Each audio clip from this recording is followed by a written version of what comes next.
Hello, everyone, this is Yoko.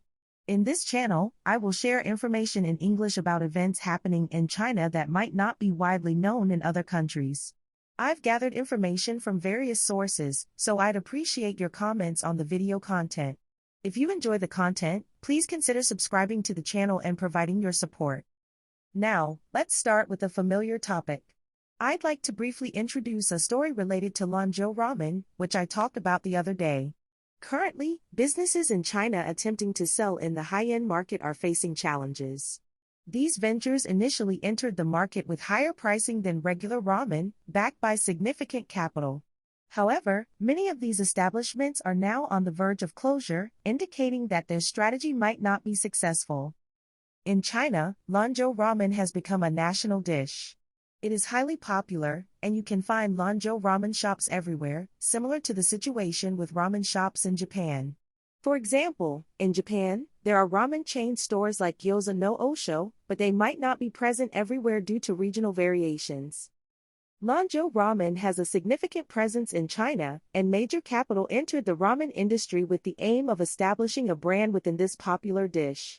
The idea is similar to associating a certain taste with a well-known chain, like the fried rice or gyoza at Guizhou no Osho in Japan. The entry of major players into the ramen industry in China has been anticipated to bring substantial profits by establishing a dominant brand. Concerning the scale of investment, one example is the ramen chain called Sisigi. Even with fewer than 10 stores, they secured a loan of 3 billion yuan, approximately 60 billion yen. With this investment, they expanded to 170 stores within a year, spending 20 billion yuan for this expansion. However, their ambitious plan faced setbacks and did not go as smoothly as expected. The funding for such ventures comes from various sources. In the case of Sisigi, it includes Sequoia Capital, a venture capital firm from the United States, Tencent, a well-known Chinese IT company, and Hill House Capital Group, an investment company with origins in the United States but primarily investing in Southeast Asian companies. These foreign investment firms, along with Tencent, aim to establish a presence in the Chinese Lanzhou ramen industry, anticipating significant profits. However, this strategy has not been entirely successful. The high prices of these upscale Lanzhou ramen shops seem to be a significant obstacle. With the Chinese economy experiencing a downturn, people are less inclined to choose expensive options, especially for a casual meal like ramen. This poses a challenge for businesses that invested heavily in opening high-end Lanzhou ramen establishments, and many of them are facing closures. In summary, despite injecting massive amounts of money into the venture and opening high-end Lanzhou ramen shops, the businesses are struggling, and the closures are prompting discussions among Chinese netizens. The money, even if lost, may not be a significant concern for the investment firms, but it is the entities operating the chain stores that may face substantial losses. This situation reflects the complexities and challenges of introducing upscale variations of popular and traditionally affordable foods like Lanzhou ramen in a changing economic landscape. In cases like this, when we see China experiencing an economic downturn, it becomes clear that it's not just a problem for China alone. The scenario where wealthy individuals from countries other than China invest in businesses in China, hoping to make a profit but end up facing losses, is, in simple terms, not very relevant or impactful for the Japanese. However, for Japanese companies that directly export to China, there might be significant consequences in the future. Now, let's move on to the main topic for this time. Please take a look at this article. The first two characters represent NIO, a Chinese electric vehicle (EV) manufacturer known as NIO in Japan. This company has been operating exclusively in the EV sector in China and has faced losses, reporting a deficit of 7.64 billion yuan over the past 5.5 years.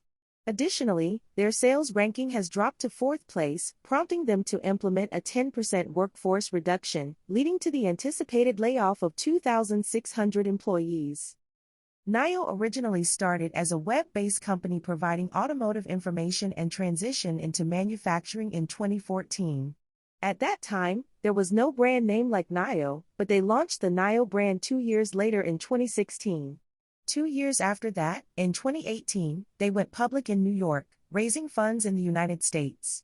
In 2022, NIO expanded its operations beyond automobiles to include battery manufacturing and even ventured into the smartphone market.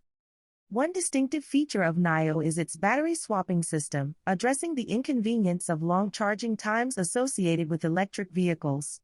Instead of selling the entire vehicle, NIO opts to sell only the vehicle body.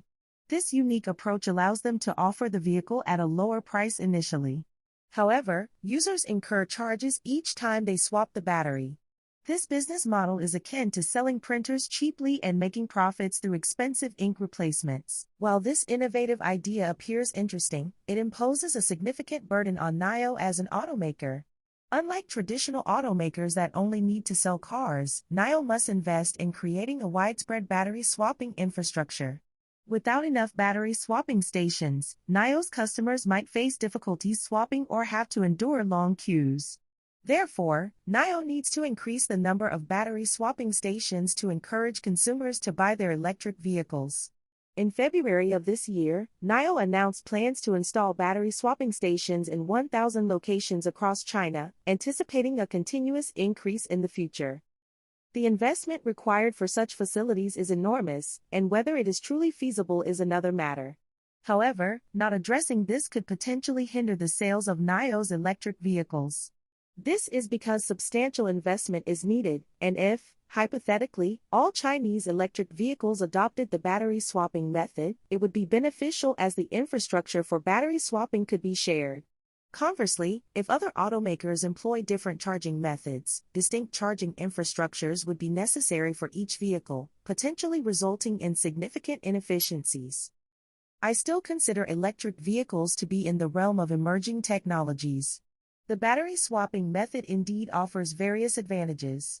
For instance, it allows for concentrated charging during times of lower electricity costs, and users benefit from not having to purchase the batteries. Large corporations can own and manage batteries in bulk, disposing of degraded ones, thereby reducing costs on a larger scale. However, when different manufacturers use varied charging methods, the need for diverse charging infrastructures in different regions may lead to inefficiencies. While the idea of such innovation is intriguing, it signifies a substantial burden for automakers. Establishing a battery swapping infrastructure requires significant investment, and if the facilities are insufficient, NIO's customers might encounter challenges in swapping batteries.